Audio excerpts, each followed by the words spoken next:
పాహి మాం దేవదేవేశ పాహి మాం దేవదేవేశ కోప్యజోసి సనాతన కోప్యజోసి సనాతన ఏవం గతోసి శరణం ఏవం గతోసి శరణం శరణ్యం బ్రహ్మయోనినాం శరణ్యం బ్రహ్మయోనినాం. ఓ దేవదేవేశ, నన్ను కాపాడు.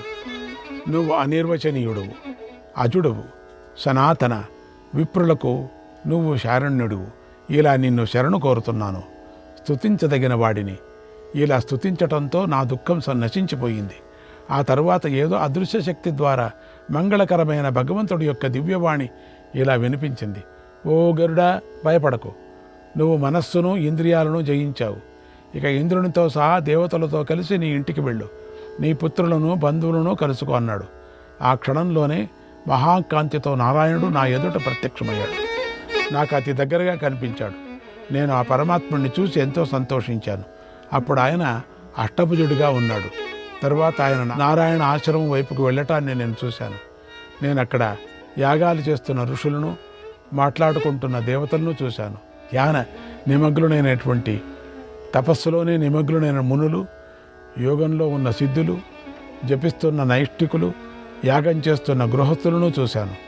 ఆ నరనారాయణ ఆశ్రమం ధూపదీపాలతో విలసిల్లుతోంది. ఆశ్రమం అంతటా పూల రాసులు చల్లి ఉన్నాయి. అది సకల జనులకు మేలు చేస్తుంది. సర్వజనులకు నమస్కరించదగిందైంది. ఆ ప్రదేశమంతా చక్కగా శుభ్రం చేయబడింది. అప్పుడు అద్భుతాన్ని చూసి నేను ఆశ్చర్యపోయాను. అంతఃకరణాన్ని నియంత్రించి భగవంతుడికి నమస్కారం చేశాను. ఇదేం వింత అని ఆలోచించాను. కానీ దాని గురించి తెలియలేదు. సకల జగత్తు ఉత్పత్తికి కారణం పరమాత్మ. నేను ఆయనను గ్రహించలేకపోయాను. భగవంతుడు నాకు ఆ దర్శనమిచ్చాడు. నేను ఆ పరమాత్మకు పదే పదే నమస్కారం చేశాను. శిరస్సుపై చేతులు జోడించి ఇలా అన్నాను, ఓ భగవంతుడా, నీకు సంబంధించిన ఈ అద్భుతాన్ని నేను చూశాను. దీనికి మొదలెక్కడ, మధ్యం ఎక్కడ, అంతం ఎక్కడ, ఇదంతా ఏమిటో నాకు తెలియటం లేదు. దయచేసి చెప్పు. నన్ను నీ భక్తుడిగా భావిస్తే, నీకు నాపై అనుగ్రహం ఉంటే, నేను వినదగినది అయినదైతే నాకు పూర్తిగా చెప్పు. నీ స్వభావాన్ని తెలుసుకోవటం చాలా కష్టం. అభవుడమైన నీ పుట్టుకను తెలుసుకోవటం కూడా చాలా కష్టం. వర్తమాన భూత భవిష్యత్తులకు నువ్వే అధిపతివి. అన్ని విధాలుగానూ నిన్ను తెలుసుకోలేము. అన్ని వైపులా అగ్నులు వెలుగుతూ ఉన్నాయి. ఇదేమిటి? ఈ అద్భుతమైన వృత్తాంతం గురించి నాకు చెప్పు. ఈ అగ్నిహోత్రాలు ఏమిటి? ఇక్కడ మహాత్ములు అదృశ్యలై నిరంతరంగా వేదపాఠన చేస్తున్నారు. వారెవరు? నేను విన్న శబ్దం ఏమిటి? భగవంతుడా, కృష్ణ, ఇదంతా నాకు పూర్తిగా చెప్పానని అడిగాను. అప్పుడు భగవంతుడు ఇలా చెప్పాడు, ఓ గరుడ, నా తత్వం దేవతలు, గంధర్వులు, పిశాచులు, రాక్షసులు కూడా తెలుసుకోలేరు.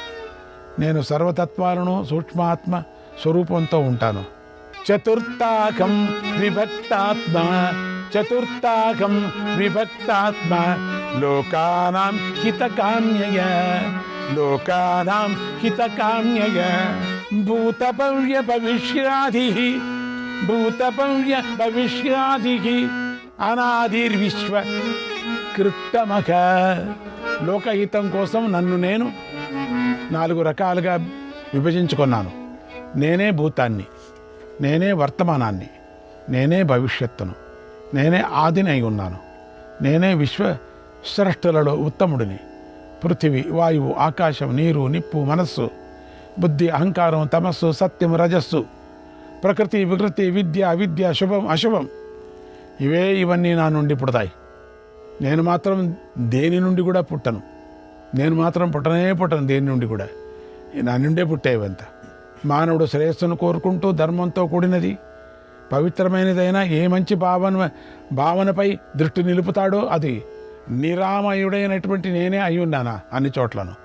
స్వభావాన్ని, ఆత్మతత్వాన్ని తెలిసిన వారు ఆయా కారణాలతో నన్నే సాక్షాత్కరింపజేసుకుంటూ ఉంటారు.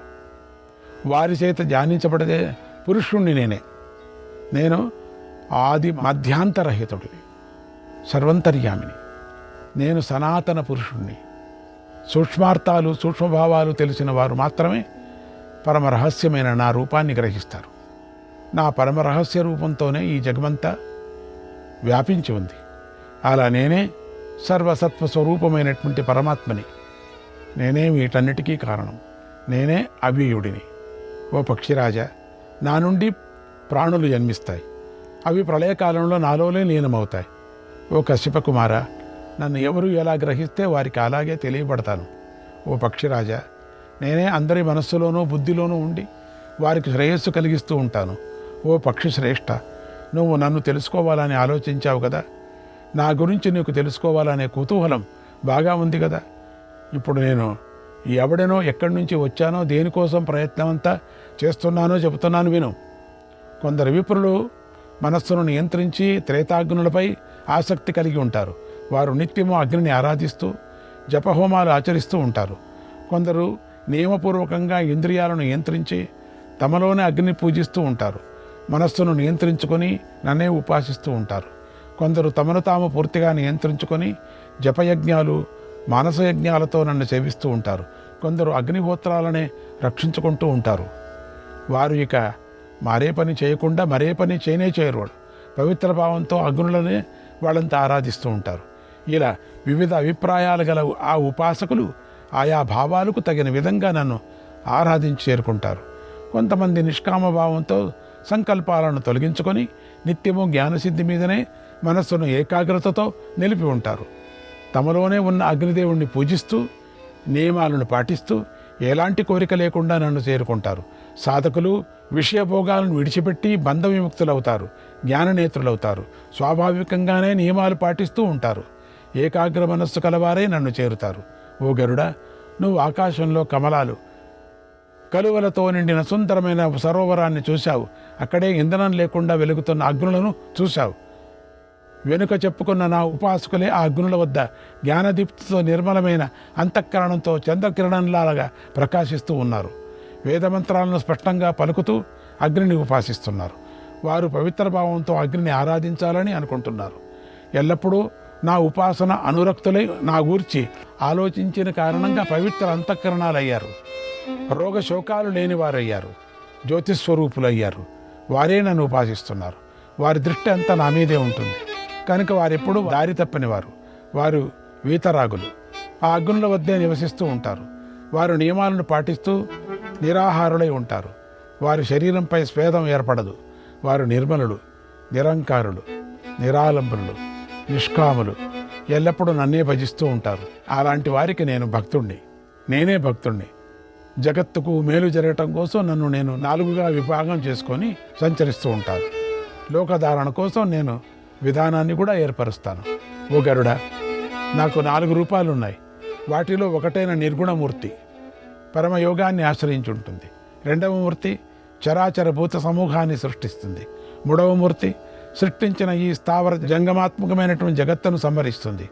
4వ మూర్తి ఆత్మనిష్ట కలది. అది అసుర శక్తులను మాయామోహితులను చేసి నాశనం చేస్తూ ఉంటుంది. ఆ 4వ మూర్తియే నియమపూర్వకంగా నిలిచి జగత్తును వృద్ధి చేస్తూ రక్షిస్తూ ఉంటుంది. ఓ కేశర, ఆ 4వ మూర్తిని నేనే.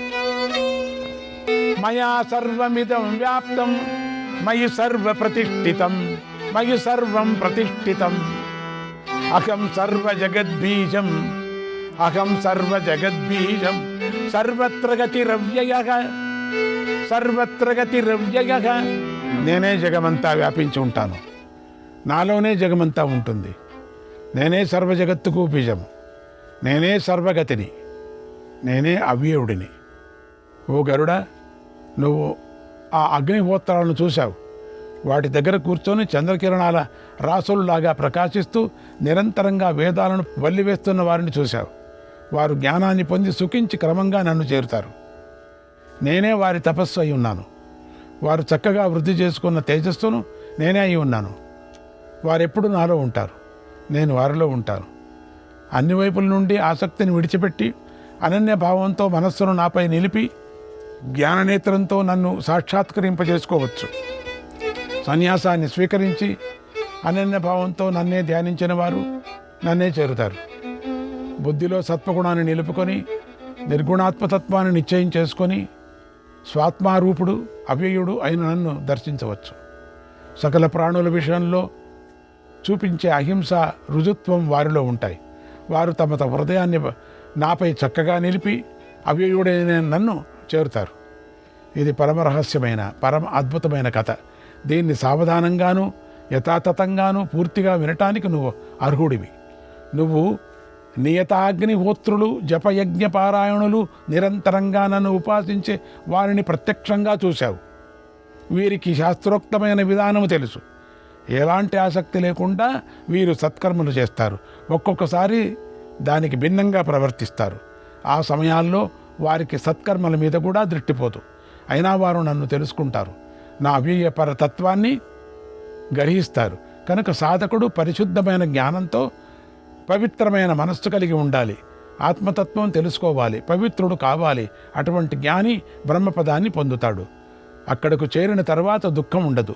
పవిత్ర వంశంలో పుట్టిన ఉత్తములైన విప్రులు శ్రద్ధతో నా మీద భక్తితో పరమగతిని పొందవచ్చు. పరబ్రహ్మం బుద్ధికి అతీతమైన పరమరహస్యమైనది. దానిని ఒక ఆకారంతో గ్రహించటానికి వీలు కాదు. అది అనుభవానికి రాదు. దానిని తత్వద్రష్టులు సన్యాసులు అయినటువంటి విప్రులే తెలుసుకుంటారు.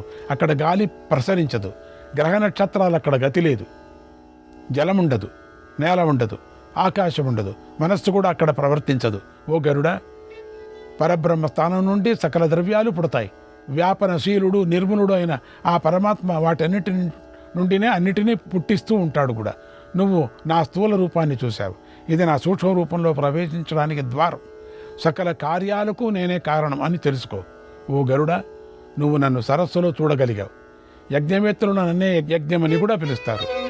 వేదవేత్తలు నన్నే వేదం అంటారు. మునులు నన్నే జపయజ్ఞం అంటారు. వక్తామంతరసయిత గ్రాత ద్రష్ట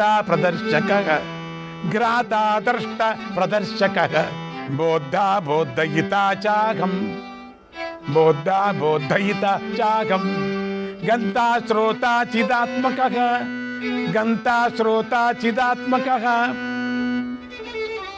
నేనే వక్త, నేనే ఆలోచించేవాణ్ణి, నేనే రసాన్ని ఆస్వాదించే అటువంటి వాణ్ణి, వాసన చూసేవాణ్ణి, చూపించేవాణ్ణి, తెలుసుకునేవాణ్ణి, తెలియజెప్పేవాణ్ణి, వినేవాడిని, వినిపించేవాణ్ణి. చిదాత్మ మొదలైన అన్నీ కూడా నేనే అయి ఉన్నాను. నా గురించి యాగం చేసిన యజమాని స్వర్గాన్ని చేరి ఆపై మహాపదాన్ని పొందుతాడు. అలాగే ఎలాంటి ఆసక్తి లేని మనస్సుతో నన్ను గ్రహించిన వాడు కూడా మహాపదాన్ని పొందుతాడు. నేను విప్రుల తేజస్సును అయి ఉన్నాను. నా తేజస్సుతో ప్రకటమైన దేహమే అగ్ని అని గ్రహించు. శరీరంలో నేను ప్రాణరక్షకుడినై ఉన్నాను. యోగుల్లో నేను ఈశ్వరుణ్ణి, సాంఖ్యులలో నేనే ప్రధాన తత్వమై ఉన్నాను.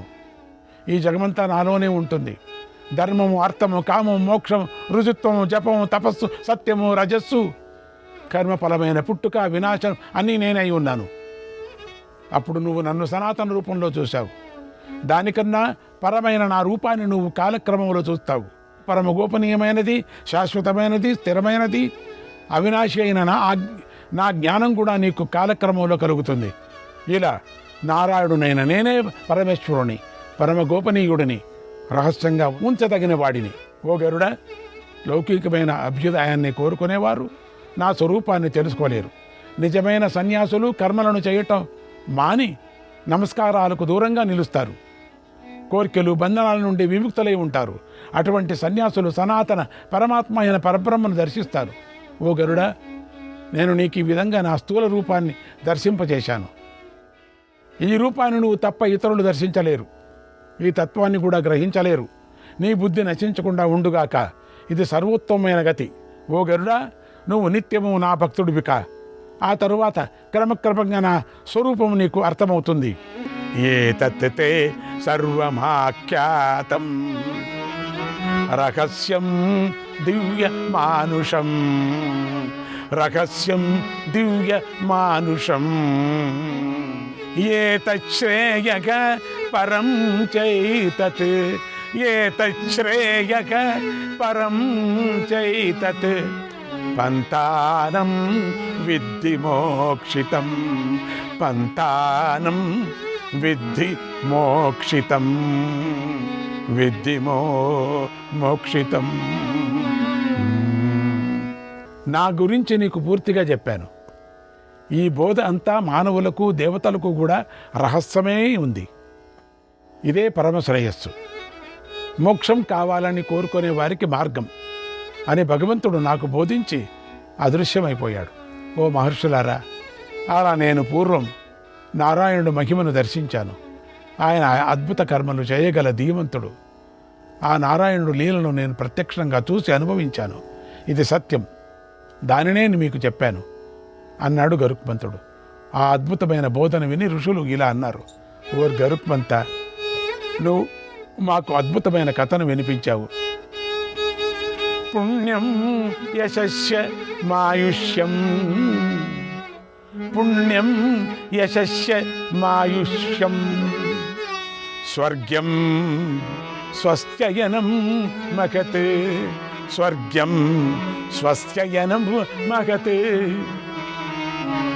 ఇది పుణ్యాన్ని లభింపజేస్తుంది, కీర్తిని కలిగిస్తుంది, ఆయస్సును వృద్ధి చేస్తుంది, స్వర్గాన్ని లభింపజేస్తుంది, మహాశుభాలను ప్రసాదిస్తుంది. ఓ పరంతప, ఈ పవిత్ర కథ దేవతలకు కూడా మహారహస్యమై ఉంది. ఇదే జ్ఞానులను తెలుసుకోవలసిన జ్ఞానం, ఇదే ఉత్తమగతి. ప్రతి పర్వ సమయంలోనూ ఈ కథను వినిపించిన పండితుడు దేవతలు మెచ్చుకునే పుణ్యలోకాలను పొందుతాడు. శ్రాద్ధ కాలంలో పవిత్రుడై బ్రాహ్మణులకు దీనిని వినిపిస్తే ఆ శ్రాద్ధంలో రాక్షసులకు, అసురులకు కానీ భాగం ఉండదు. అసూయ లేనివాడు కోపాన్ని జయించి సకల భూతాలకు మేలు కలగాలని కోరుకుంటూ దీనిని చదివినవాడు విష్ణు సాలోక్యాన్ని పొందుతాడు. దీన్ని చదివిన విప్రుడు వేదాలలో పండితుడవుతాడు. క్షత్రియుడు విజయాన్ని పొందుతాడు. వైశ్యుడు ధనధాన్య సంపన్నుడవుతాడు. 4వ వర్ణం వాడు సుఖాన్ని పొందుతాడు అన్నారు. తర్వాత మునులందరూ గరుత్మంతుని పూజించి తమ తమ ఆశ్రమాలకు వెళుతున్నారు.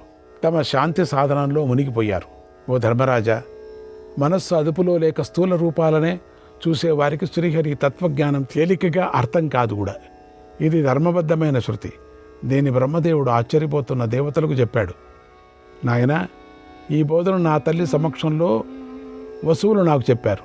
దానినే నీకు నేను చెబుతున్నాను. అగ్నిదేవుణ్ణి ఆరాధించేవారు, జపయజ్ఞాలు చేసేవారు, ఎలాంటి కోరిక లేనివారు, బంధాల నుండి ముక్తులైన వారు అయిన సజ్జనుడే ఆ అక్షర పరమాత్మను చేరుతారు. క్రియారూపులైన యజ్ఞాలను విడిచిపెట్టి జపము, ధ్యానాలతో, యోగాలతో మనస్సును, విష్ణువును ధ్యానించేవారు ఉత్తమ గతిని పొందుతారు.